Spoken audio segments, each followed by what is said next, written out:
पत सगल, ये तीन चीज़ां। पहले नंबर ते धन, भी जिन्हां नूं तू अपने मनी बैठा है, इन्हां दे विचों एक भी तेरा अंत वेले दा साथी नहीं है। इन्हां सारियां चीज़ां नूं छड्ड के तैनूं संसार दे विचों खाली हथ जाना पएगा। एक भी चीज़ तेरे नाल जाण वाली नहीं। हुण मनुख इस गल नूं कित्थे समझदा है? मनुख दे सामने उहदे वड्डे वडेरे धन जोड़ते जोड़ते पदार्थ इकट्ठे करते करते संसार दे विचों चले गए, पर मनुख उन्हां नूं भुल जाता है। अगले बुए से पाछे परै, उन्हां नूं भुल जाता वा भी मेरे वड्डे वडेरे जिहड़े सन, जां मां बाप ही कह लो, चाचे ताए कह लो, जां दादा कह लो, भी धन जोड़ते जोड़ते संसार दे विचों चले गए, एक टका नाल नहीं लैके गए। मनुख बड़ी छेती भुल जाता है। सो उभरे जो बंद लग फरे, कहते ने भी जेड़े जींदे ने अपने बजुर्गों नूं भुला चुके ने, भी वो एक कौटी भी नाड़ नहीं लैके गए, वो भी उस राह ते तुर पैंदे ने। माया नूं जोड़न, धन पदार्थां नूं इकट्ठे करन दा लट बन लैंदे ने। कहते ने भी अगले बुए से पाछे परे, जो उभरे सो बंद लख करे। जे धंधे में कोई लपटाए, जिस धंधे विच भाव धन पदार्थ इकट्ठे करन दे आहर दे विच उन्हां दे बजुर्ग लगे रहे, उनते दुगड़ दिड़ी उनमाए, ते उन्हां दे गां पुत्रां ने जो जिउंदे ने उन्हां नालों दुगनी तिगड़ी माया पदार्थ इकट्ठे करन दी मन विच लालसा पैदा कीती। दिन रात वो इकट्ठा कर रहे हैं। धन कमाउणा कोई माड़ी गल नहीं है, पर धन गुरु जी कहते ईमानदारी दे नाल कमा के लिया, उहदे विचों किसी दा हक ना मारिया होवे, किसी नाल बेईमानी ठगी धोखा ना कीता होवे, ते धन नूं गुजरान मात्र समझ, इनू जिंदगी ना समझ, इनू जिंदगी का आसरा ना समझ। जिंदगी का आसरा केवल रब है, गुरु है। पर मनुख गुरु की गल नूं समझदा किथे है? मनुख दिन रात धन पदार्थ इकट्ठे करन दे आहर विच जुट जाता है। फिर ईमानदारी, फिर सच, फिर सबर संतोख ते मनुख के जीवन विच बिल्कुल नहीं रहिंदा। जिहड़ा मनुख धन नूं ही सब कुछ समझ बैठा है, धन दे खातर ते मनुख भरा नाल भी धोखा करी जाता है। धन ही सब कुछ हो गया उसदे वास्ते, मां बाप नूं भी उहदे नाल भी धोखा कई बारी कर दिंदा है। कई बारी अपने रिश्तेदारां नाल धोखा कर लैंदा है, उधारा धन लैके बेईमान हो जाता वा, रिश्तेदारियां टुट जांदियां ने, भरा भरा दा रिश्ता टुट जाता, क्योंकि मनुख ने धन नूं सब कुछ समझ लिया। धन कमाउणा माड़ी गल नहीं, पर गुरु पातशाह जी कहते हैं जिद्दण तू धन नूं अपनी जिंदगी का आसरा समझ लिया, सब कुछ समझ लिया, उदन तेरे जीवन में ईमानदारी नहीं रहेगी। उदन तू ठगियां, बेईमानियां, धोखे करन ते उतर आएगा, चोरियां करेगा। ते जिद्दण तू धन नूं गुजरान समझेगा, हक हलाल दी मिहनत कमाई करके तो इस धन नूं लैके आवेगा घर दे विच।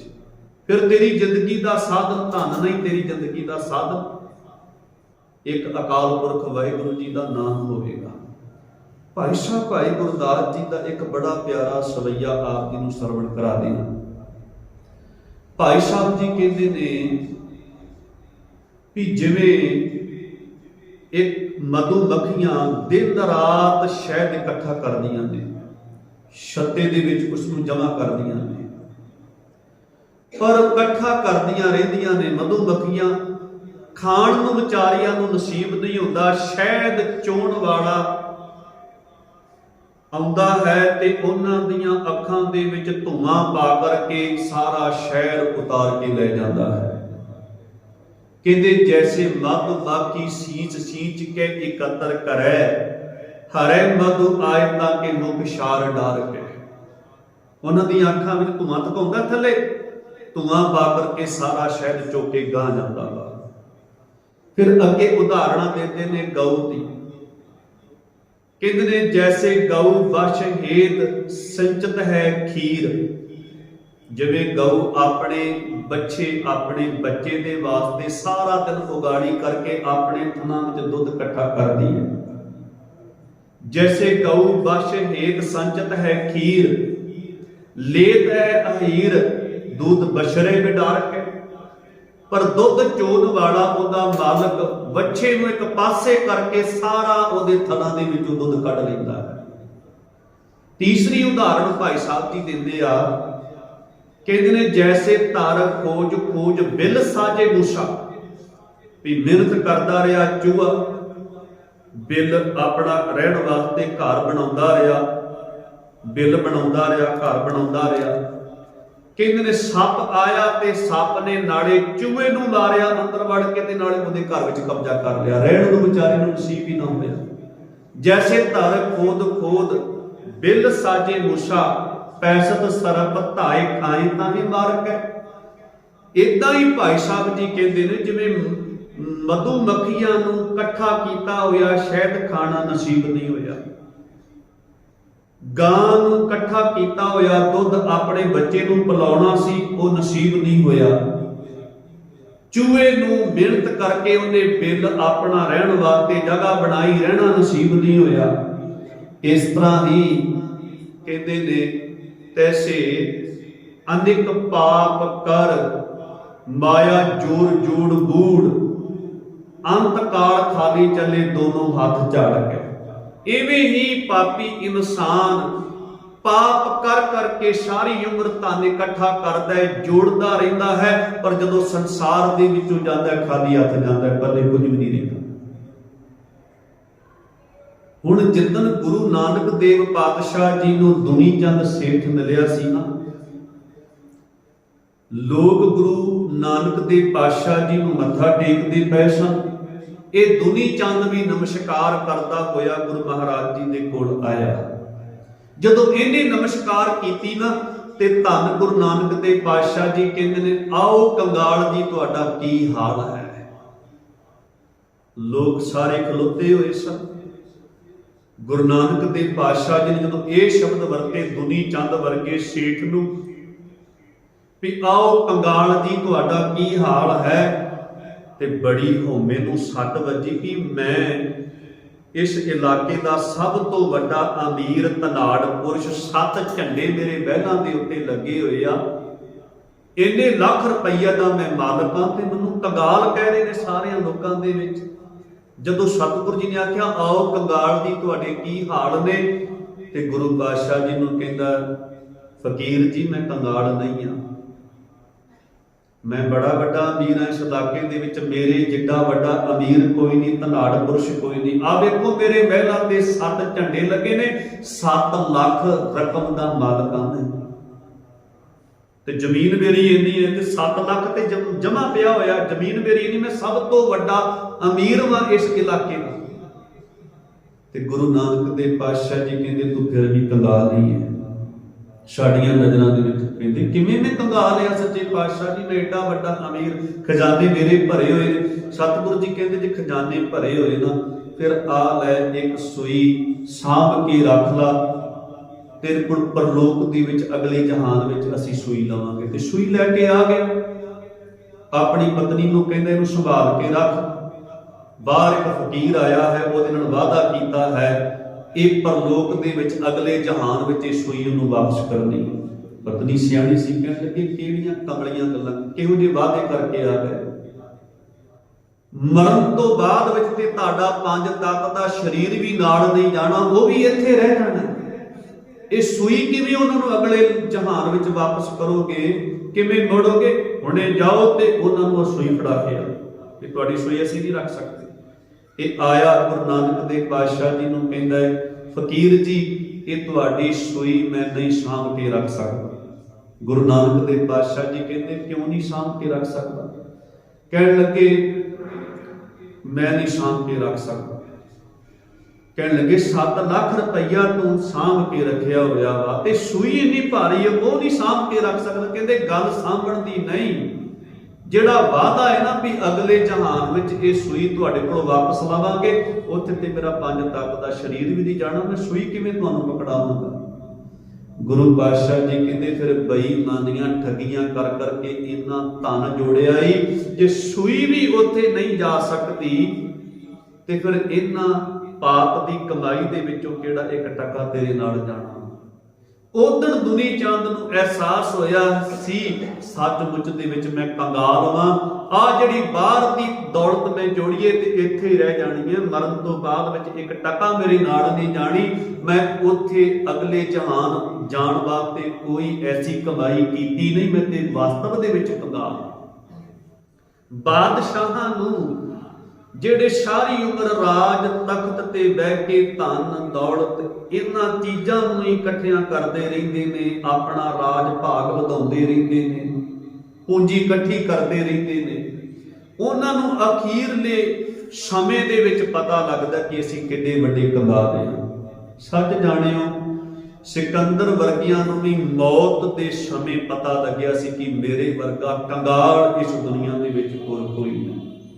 ਬੜੇ ਪਿਆਰੇ ਬੋਲ ਇੱਕ ਅਦੀਬ ਨੇ ਲਿਖੇ ਨੇ, ਜਦੋਂ ਸਿਕੰਦਰ ਮਰਨ ਲੱਗਦਾ ਤੇ ਮਰਨ ਤੋਂ ਪਹਿਲਾਂ ਜੋ ਸ਼ਬਦ, ਜੋ ਬਲਬਲੇ ਸਨ, ਜੋ ਤਰਲੇ ਲੈ ਰਿਹਾ ਸੀ ਮੈਨੂੰ ਮੌਤ ਦੇ ਵਿੱਚੋਂ ਕੋਈ ਬਚਾ ਲਵੇ, ਉਸ ਨੂੰ ਇੱਕ ਅਦੀਬ ਨੇ ਬੜੇ ਸੋਹਣੇ ਸ਼ਬਦਾਂ ਨਾਲ ਬਿਆਨ ਕੀਤਾ। ਉਹ ਕਹਿੰਦਾ ਹੈ, ਜਦ ਸਿਕੰਦਰ ਨੇ ਇਕੱਠਾ ਕਰਕੇ ਕਹਿ ਦਿया मैं हूं खुदा, वक़्त कजा का पड़ने पर सब होने लगे जुदा। धन दौलत क्योंकि विश्व विजेता सी, जिस देश ਨੂੰ ਜਿੱਤਿਆ ਉਸ ਦੇਸ਼ ਦੀ ਕਰੰਸੀ, ਉਸ ਦੇਸ਼ ਦਾ ਧਨ ਦੌਲਤ ਸੋਨਾ ਚਾਂਦੀ ਇਕੱਠਾ ਕਰਕੇ ਆਪਣੇ ਦੇਸ਼ ਲੈ ਗਿਆ, ਪਰ ਜਾਂਦਿਆਂ ਹੀ ਸੇਜਾਂ ਤੇ ਪੈ ਗਿਆ, ਮੌਤ ਆ ਗਈ ਤੇ ਜਾਂਦਿਆਂ ਕਹਿੰਦਾ ਹੈ ਕਿ ਮੇਰੇ ਵਰਗਾ ਖੁਦਾ, ਮੇਰੇ ਕੋਲ ਦੁਨੀਆ ਦੀ ਸਾਰੀ ਦੌਲਤ ਹੈ, ਮੈਂ ਸਭ ਤੋਂ ਵੱਡਾ ਅਮੀਰ ਬਣ ਗਿਆ ਵਾਂ, ਮੇਰੇ ਵਿੱਚ ਤੇ ਖੁਦਾ ਵਿੱਚ ਕੋਈ ਭੇਦ ਨਹੀਂ। ਜਦ ਇਕੱਠਾ ਕਰਕੇ ਸਿਕੰਦਰ ਨੇ ਕਹਿ ਦਿया मैं हूं खुदा, वक़्त कजा का पड़ने पर सब होने लगे जुदा। ਜਦੋਂ ਮੌਤ ਦਾ ਸਮਾਂ ਆਇਆ, ਹੌਲੀ ਹੌਲੀ ਕਰਕੇ ਸਾਰੇ ਜੁਦਾ ਹੋਣ ਲੱਗੇ। सब यूनान के हिकमत गरों से जो कहा, ऐ तबीबो है इस वक्त मौत की कोई दवा।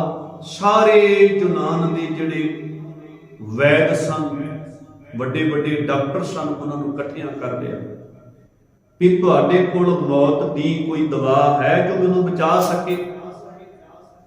सब यूनान के हिकमत गरों से जो कहा, ऐ तबीबो है इस वक्त मौत की कोई दवा। उन्होंने भी हाथ खड़े कर दिते, असीं नहीं तेनों बचा सकते। अपनी रैयत वजीरों बेगमों से जो कहा, है मुझको बचाने के लिए कोई अहले वफा। कह लगे हकीमां ने ते हाथ खड़े कर दिते आ, वजीरां दे विचों कोई मेरी मौत अपने ते ले लवे, कोई प्रजा दे विचों कोई मेरी मौत अपने सिर ते ले लवे, कोई इन्नियां मेरियां बेगमां ने इन्हां दे विचों कोई मौत अपने सिर ते ले लवे। उन्होंने भी आख्या किहो जिहियां झल्लियां गल्लां करदे हो राजन, जिहदी मौत आउंदी है उहनूं ही जाना पैंदा, दूजा तीजा नहीं जांदा।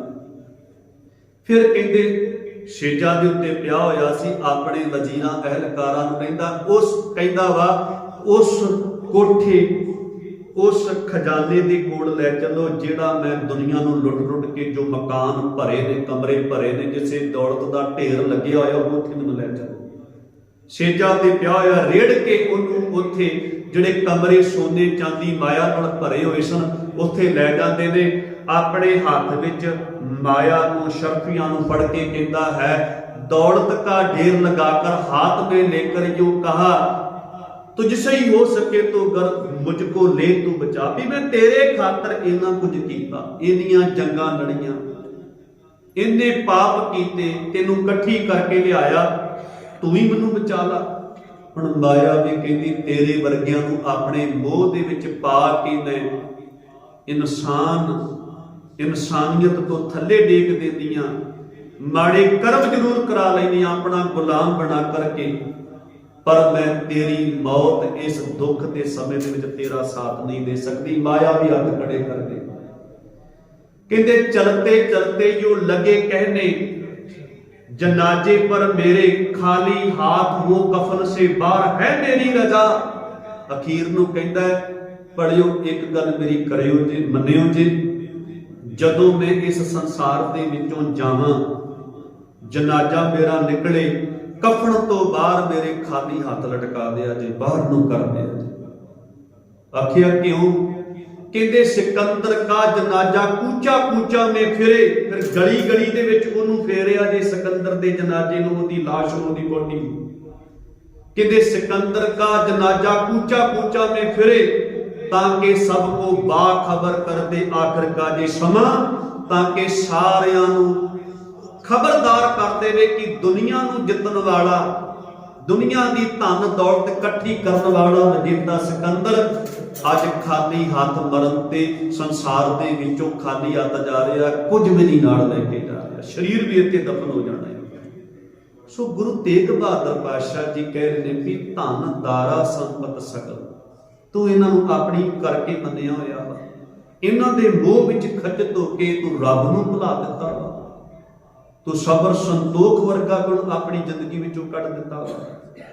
कहंदे ने इन्हां दे विचों एक चीज भी तेरे नाल नहीं जाणी, ते कहंदे ने इन्हां दे मोह विच खचत ना हो। मैं एक गल कह दियां भी ये तिन्ने चीज़ां गुरु जी ने इत्थे गणाईयां ने, इन्हां तिन्नां चीज़ां दा बाईकाट नहीं गुरु जी कर रहे भी इन्हां तिन्नां चीज़ां दे नाल संसार चलदा है, धन दे नाल साडीआं शरीर दीआं लोड़ां पूरीआं हुंदियां ने, इस्त्री गृहस्थ जीवन दे विच सहायक है, गां परिवार वधदा है, रिश्तेदारियां इस इस्त्री करके ही सांझ बनती है, समाज संसार नाल सांझ बनती है, जमीन जायदाद होनी चाहिए है।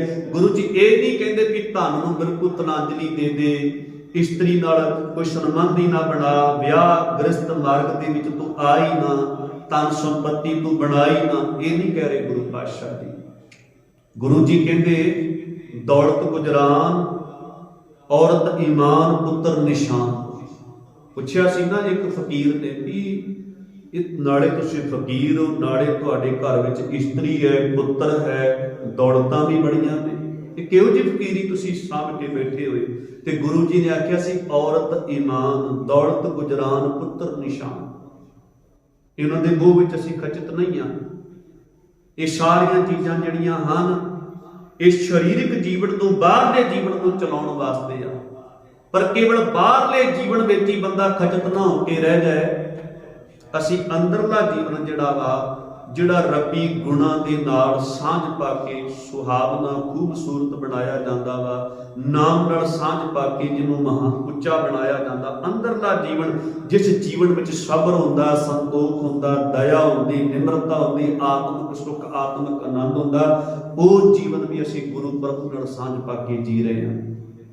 ਜਿੱਥੇ ਬਾਹਰ ਦਾ ਧਨ ਸਾਡੀਆਂ ਲੋੜਾਂ ਪੂਰੀਆਂ ਕਰਦਾ ਵਾ, ਸਰੀਰ ਦੇ ਨਾਲ ਸੰਬੰਧਿਤ ਜ਼ਰੂਰਤਾਂ ਪੂਰੀਆਂ ਹੁੰਦੀਆਂ ਨੇ, ਉੱਥੇ ਅੰਦਰਲਾ ਨਾਮ ਧਨ ਅਸੀਂ ਇਕੱਠਾ ਕਰਕੇ ਅੰਦਰੋਂ ਆਤਮਿਕ ਆਨੰਦ ਨਾਲ ਜੀ ਰਹੇ ਹਾਂ। ਤੇ ਗੁਰੂ ਤੇਗ ਬਹਾਦਰ ਪਾਤਸ਼ਾਹ ਜੀ ਕਹਿ ਰਹੇ ਨੇ ਭਈ ਧਨ ਦਾਰਾ ਸੰਪਤ ਸਗਲ ਜਿਨੇ ਆਪਣੀ ਕਰਮਾਨ। ਕਹਿੰਦੇ ਨੇ ਵੀ ਧਨ ਇਸਤਰੀ ਜਾਇਦਾਦ ਇਸ ਨੂੰ ਆਪਣੀ ਕਰਕੇ ਨਾ ਮੰਨ। ਤੇ ਭਾਈ ਇਹਨਾਂ ਦੇ ਨਾਲ ਜੁੜ ਜ਼ਰੂਰ, ਇਹਨਾਂ ਦੇ ਵਿੱਚ ਰਹਿ ਕੇ ਜੀਵਨ ਜ਼ਰੂਰ ਬਤੀਤ ਕਰ, ਪਰ ਇਹਨਾਂ ਦੇ ਮੋਹ ਵਿੱਚ ਖਚਤ ਨਾ ਹੋ। ਇਨਮੇ ਕਛ ਸੰਗੀ ਨਹੀਂ ਨਾਨਕ ਸਾਚੀ ਜਾਨ। ਨਾਨਕ ਆਖਦਾ ਹੈ, ਗੁਰੂ ਤੇਗ ਬਹਾਦਰ ਪਾਤਸ਼ਾਹ ਜੀ ਕਹਿ ਰਹੇ ਨੇ ਵੀ ਇਹਨਾਂ ਦੇ ਵਿੱਚੋਂ ਅੰਤ ਵੇਲੇ ਤੇਰਾ ਸਾਥੀ ਕੋਈ ਨਹੀਂ।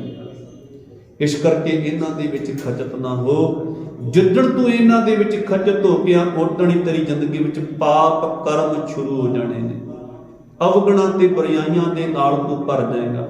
ਮੈਂ ਪਹਿਲਾਂ ਬੇਨਤੀ ਕੀਤੀ ਵੀ ਧਨ ਦੇ ਵਿੱਚ ਮੋਹ ਬੰਦੇ ਦਾ ਅਗਰ ਬਣ ਜਾਏ ਤੇ ਮਨੁੱਖ ਲੱਭ ਲੋਭ ਤ੍ਰਿਸ਼ਨਾ ਇਹਨਾਂ ਚੀਜ਼ਾਂ ਦੇ ਵਿੱਚ ਖਚਤ ਹੋ ਕੇ ਠਗੀਆਂ ਬੇਈਮਾਨੀਆਂ ਕਰਨ ਤੇ ਉਤਰ ਆਉਂਦਾ ਹੈ, ਪਾਪ ਕਰਮ ਕਰਨ ਤੇ ਉਤਰ ਆਉਂਦਾ। ਇਸਤਰੀ ਦੇ ਮੋਹ ਵਿੱਚ ਵੀ ਅਜੇ ਜੇ ਖਚਤ ਹੋ ਜਾਏ, ਕਾਮ ਵਾਸ਼ਨਾ ਦੇ ਵਿੱਚ ਗਲਤਾਨ ਹੋ ਕੇ ਕਈ ਤਰ੍ਹਾਂ ਦੇ ਮਾੜੇ ਕਰਮ ਇਹ ਕਰਦਾ ਹੈ। ਜ਼ਮੀਨ ਜਾਇਦਾਦ ਉਹਨੂੰ ਵਧਾਉਣ ਵਾਸਤੇ ਬੰਦਾ ਕਈਆਂ ਦੀ ਜ਼ਮੀਨ ਦੱਬਦਾ ਵਾ, ਕਿਉਂਕਿ ਜ਼ਮੀਨ ਨਾਲ ਮੋਹ ਪੈ ਚੁੱਕਿਆ। सो गुरु जी इस करके सानू समझा रहे हैं कि तेरी जिंदगी जिहड़ी है ਉਹਦੇ ਵਿੱਚ रब्बी गुण होण, ईमानदारी होवे, खूबसूरत गुणां नाल शिंगारी होवे तेरी जिंदगी। तू किसी नाल धोखा ना करे, किसी नाल बेईमानी ना करे, तेरे जीवन दे विच कोई काम वासना दे अधीन होके कोई माड़ा कलंक दाग ना लगे। तू ये जीवन दुनियावी जिउंदा होया धन इस्त्री जमीन जायदाद नूं वरतदा होया रब विच अभेद होवे, ये मेरी कामना। ये गुरु कह रहे हैं इन्हां दे मोह विच खचत ना होई, क्योंकि इन्हां विचों एक भी साथी तेरा नहीं है अंत वेले। सो भुल गलती दी खेमा परवाना फतेह। वाहिगुरू जी का खालसा, वाहिगुरू जी की फतेह।